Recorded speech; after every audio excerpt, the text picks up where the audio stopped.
Hey guys, it's your girl Tara Crush back with another review, and this time it is for Bridgerton on Netflix. Okay, first, before I get started, let me go ahead and ask you to hit my subscribe button for me. Thank you in advance and stuff. And I do want you to know I'm only covering the first half, so the first 4 episodes is what I'll be covering in this video. Okay, first I want to say thank you, Shonda. Shonda, you are everything, honey. As a screenwriter myself, a brand new screenwriter, girl, you are everything. You are absolute goals. The way the writing in this series is just like more than I could have ever expected. And also, let me say, I had read an article that basically remarked about how few black women were cast in this series, and that is just not true.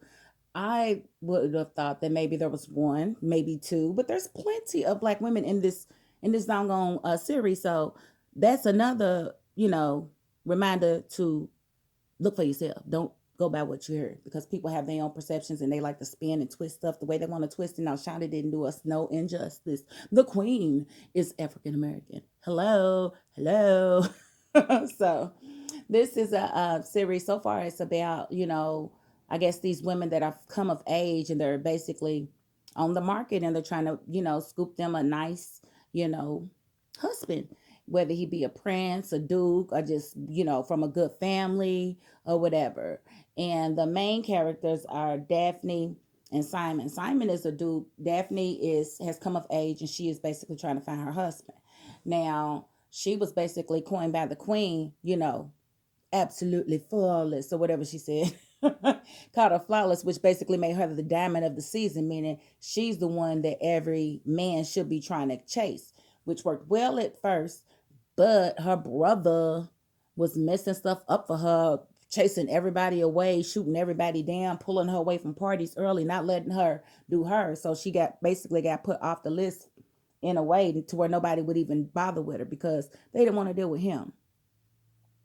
So it took for her mother to actually go to him and let him know, ask him, was he going to be a big brother or the man of the house? And so he tried to, put his foot down and find her a husband. And he was just like so gross, like, ew, you can't just find anybody. Like, no, I don't want him touching me. And dude was like terrible. He was terrible. He was basically a lot of years older than her, but had been noticing her since she was 5. And I'm like, you nasty, Mr. Man. I wouldn't want you to be my husband either. So, meanwhile, she's decided that the Duke is the most eligible bachelor in Europe, basically. But he's not having no parts of no marriage or nothing. And I'll get to that in a minute. But basically, his godmother was on his back to for him to find a wife, and she pretty much wanted him to choose Daphne, I think, but he's not trying to get married, you see, because he comes from basically two parents. His mother died giving birth to him, and his father basically disowned him because he thought he was slow.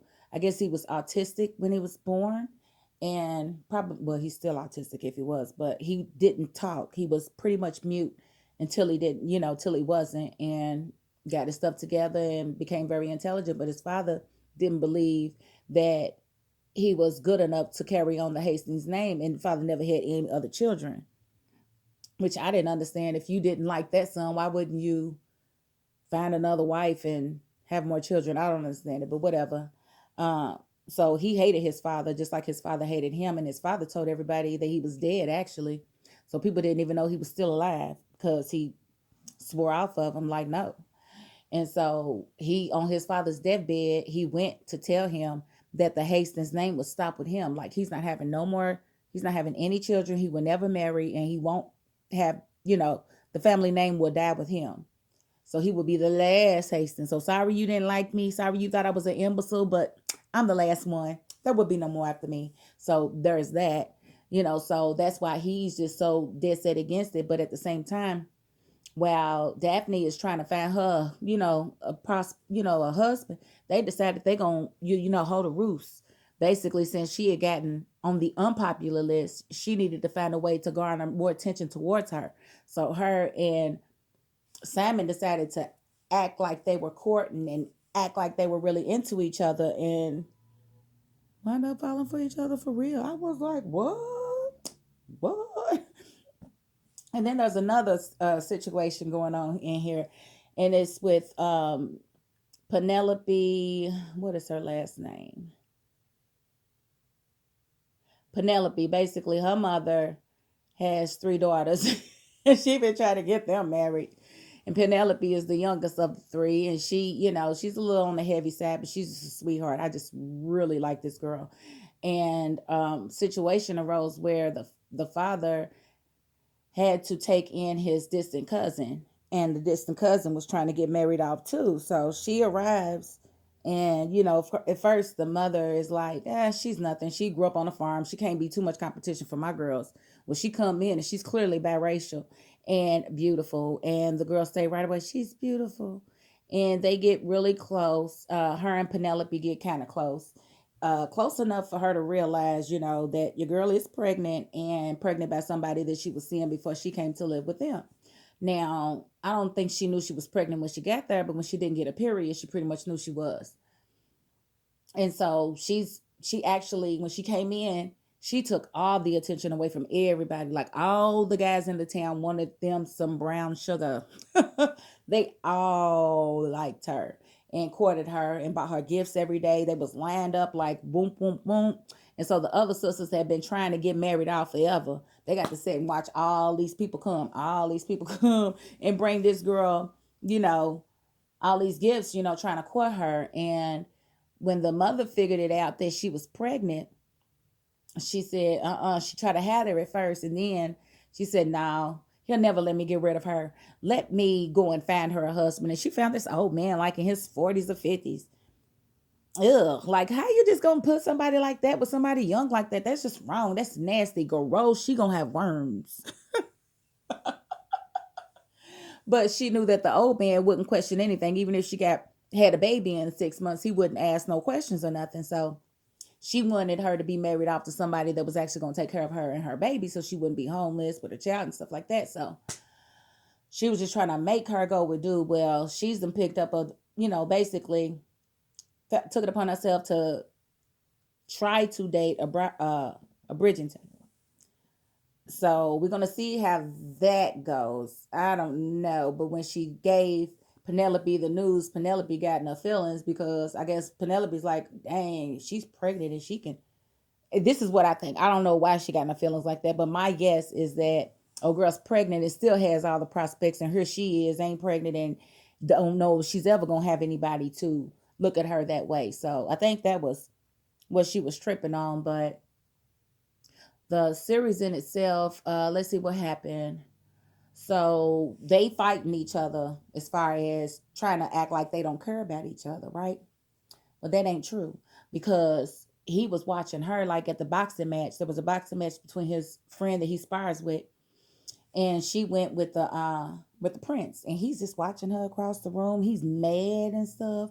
Like, if he actually told her that they wasn't friends, that he wasn't gonna talk to her, but that was only because his godmother told him that he was wrong for basically making that girl fall in love with him, knowing he wasn't gonna marry her, and basically blocking other guys from getting to her.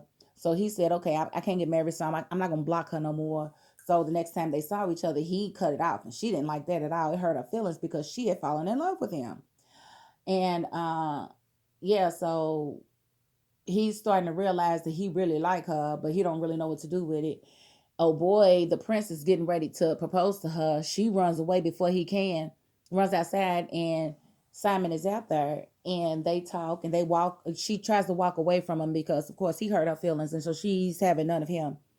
And they go to this little labyrinth looking thing, and they make out a little bit, and her brother sees them. Now, mind you, the brother and Simon was good friends in school, so the brother knows that Simon is a hoe, so he don't really want him messing with his sister like that.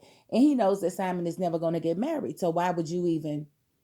And then if they was making out, and I guess in these times, you can't make out with nobody and not keep your good name. So Simon basically broke the law with his friend and messing with his sister, and he was like, nope, you are going to duel me, because either you're going to marry her, because now you done messed up her chances of getting married, or we're going to duel tonight. And the duel, is So then you go and you turn around, you shoot. Whoever shoots first wins. Well, it looked like he wasn't trying to win. Simon he had his gun in the air like this, and then when Anthony went to shoot, she ran up on the doggone horse and almost got shot her doggone self. And he was like, "What'd you do that for?" And she's like, "To stop y'all." She don't want them to do the duo. But then she finds out, once she falls off the horse and everything, she talks to Simon and she finds out that his whole thing is he's not having no kids and he knows that she wants to be a mom. But she says, nope, no need to do the duo. We're getting married. So I guess she's deciding that she's not, kids are not that important to her and she's going to try to see what's going on with him. I don't know, but I know I like it. I think it's cute. It took me a little while to get into it, but I think this is going to be a pretty cute little show. And it got renewed for like 8 seasons. So yeah, we're going to be doing this. Yes, we will. But I'll come back probably later this week and review the second half. But if there's anything that you would like for me to review for you, movie, show, or whatever, just let me know in the comments and I will absolutely try to work it into my schedule. I thank you all for watching. That is my $5.02. Peace.